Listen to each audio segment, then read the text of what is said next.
If you were to compare the season of Advent, which happens the 4 Sundays before Christmas, with the season of Lent, you would find that the season of Advent is much more popular. Why? Several reasons. For one thing, the season of Advent leads up to a joyous celebration of Jesus coming to us. The season of Lent, on the other hand, leads up to a solemn observance of Jesus' departure from us. For another reason, the season of Advent is often a period of indulgence where we get to gorge ourselves with things like sugar and lots of retail purchases. While the season of Lent, on the other hand, is a time of denial where so many feel compelled to give up some of their favorite things like coffee or carbohydrates. But there's another, less obvious reason why Advent is so much more popular than Lent. You see, the Church Universal has worked hard to identify a theme for every week of Advent that helps draw us into the Christmas story. Those 4 themes include things like hope, peace, joy, and love. Who doesn't love those things? Lent, on the other hand, has no such themes to draw us into the story. And because of that, we often keep a little bit too much distance between our own selves and Jesus' story. We can be tempted to sit back from a distance and simply watch as the story of Jesus unfolds. Well, so this week I was wondering what would happen if we took time to identify a word or theme that could help bridge the distance between Jesus' story and our own, this second week of Lent.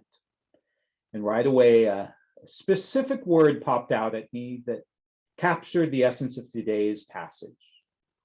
That word was perspective. What role does perspective play in the story? And how could it inform our own lives? Well, listen as I read the passage for this week from Luke chapter 13, verses 31 through 35. And I'll be reading from the Common English Bible. And when I finish reading that passage, let's come back together and see how we can use that word, perspective, to tie Jesus' story and our own together. At that time, some Pharisees approached Jesus and said, "Go, get away from here because Herod wants to kill you." Jesus said to them, "Go, tell that fox, look, I'm throwing out demons and healing people today and tomorrow, and on the 3rd day I will complete my work. However, it's necessary for me to travel today, tomorrow, and the next day, because it's impossible for a prophet to be killed outside of Jerusalem. Jerusalem, Jerusalem, you who kill the prophets and stone those who are sent to you. How often I have wanted to gather your people, just as a hen gathers her chicks under her wings. But you didn't want that. Look, your house is abandoned. I tell you, you won't see me until the time comes when you say, 'Blessings on the one who comes in the Lord's name.'" And thus ends our sacred reading. So, now that we've heard the passage, let's see what it has to teach us about this thing called perspective. When many of us tell stories, we have a tendency to make the people in them or the characters somewhat one-dimensional. If we're telling a story from our own life, for instance, we might talk about our boss as being bad and a beloved longtime neighbor as being good. And we tend to do the same thing when we tell the stories of Jesus' life. We make people like Pontius Pilate bad and Mary, Jesus' mother, good. But the truth is, no character is either all good or all bad. Each of us lies somewhere between the two extremes.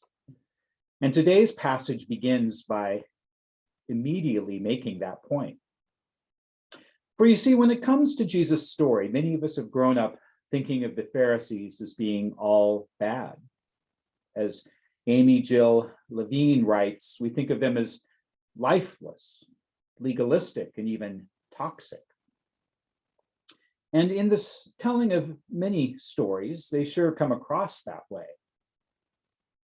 But to be fair, they were so much more than just that, as was made clear at the outset of today's text that said it was the Pharisees who warned Jesus about Herod. If we open ourselves to a healthier sense of this thing called perspective, Levine notes, we can come to see the Pharisees for what they really were, our spiritual ancestors, who preserved the interpretations of Israel's scriptures and then adapted them for the people apart from the bureaucracy of the temple. And therein, friends, lies an important lesson that can bridge the distance between Jesus' story and our own. If we can embrace a sense of perspective and come and see the Pharisees not just as caricatures, but as complex, well-rounded people, then who else in our own lives can we begin to do that with? How can we take those whom we've cast in the role of villain and come to appreciate how they could potentially enrich our own stories? And which of those whom we've elevated to the role of hero might benefit from us allowing them to have their imperfections? The more we see and acknowledge the fullness of those people in our stories, the more healthy and grounded we can be. Let's move on to the second way this morning's story could help us better understand this thing called perspective. I've carried with me many important life lessons from my 12-step work. And one of the most important of all of them has to do with how I look at the challenges I face. For you see, so many of us, and believe me, myself included, have a tendency to do what the 12-step program calls catastrophizing. Let me give you an example. Since we reopened our doors for in-person worship the beginning of February, we have had a heck of a time finding people who want to stand at the front door before service and serve as greeters. That is a challenge. But if I lose my sense of perspective, my thinking starts to go down a rabbit hole like this. I tell myself, if we don't find a pool of volunteers to greet folks at the front door, then visitors might be turned away. And if visitors are turned away, then we won't have new people coming in and joining the community. And if we don't have new people join, then we're going to struggle financially. And if we struggle financially, our reserves will be depleted by the end of the year. And if our reserves are depleted, then we'll be forced to close our doors. And if I continue with that line of thinking, I'll tell myself it's pointless, that we might as well close up shop today, all because we couldn't find greeters for this morning's service. You see how that process of catastrophizing works? Any of you have that tendency? Maybe it's just me. Well, if you do, here's where this morning's passage can be so helpful in assisting us to regain a sense of perspective so we can stop that catastrophizing. For you see, as the passage began, Jesus received a piece of news that would have stopped most of us dead in our tracks. He was told that the political leader of the region had it out for him, and none of us would have blamed Jesus had he turned around and gone home. And yet, what did he do? He kept moving toward Jerusalem. And he was able to do that for two reasons. First, he had a clear sense of what it is that he needed to accomplish.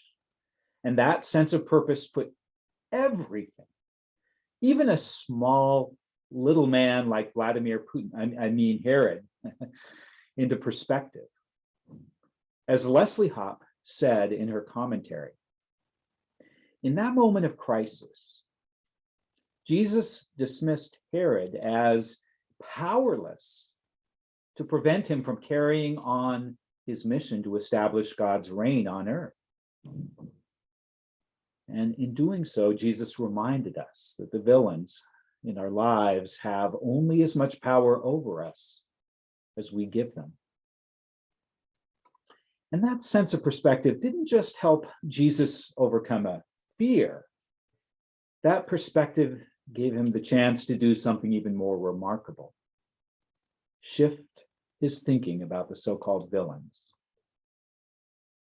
As Rodney Clapp noted in his commentary, the opening words of Jesus' speech, calling Herod a demeaning name, fox, recalling and predicting murderous actions, could easily have led to a revolutionary diatribe. It might have caused the crowd to yell, "Kill the prophet killers," or "Burn Jerusalem to the ground." But Jesus didn't go there. Instead, Rodney Clapp noted, his oration veers into, get this, a motherly lament when he said, "How often have I desired to gather your children together, as a hen gathers her chicks under her wings." And if Jesus can make a radical shift in his thinking like that, from hatred or distrust to compassion for the villains in his lives, then perhaps so too can those who profess to follow him.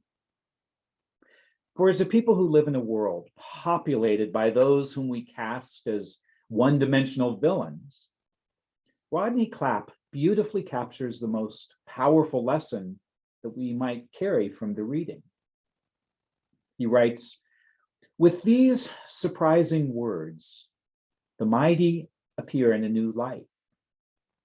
Herod, these plotting Pharisees, the power players in Jerusalem, all those who would be first, then and now, they want to see themselves as a master of the universe, invulnerable and imperial beyond their relentless, foxy maneuvering."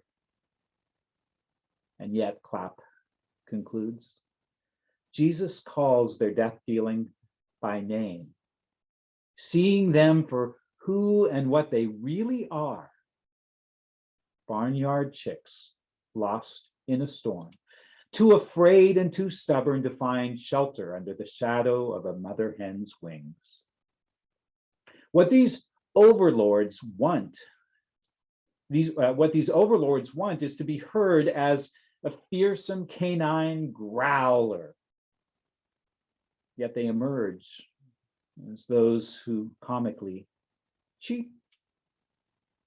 The judgment that will fall on them, Clapp finishes, if they do not change their ways, will be the judgment of their own self-destruction.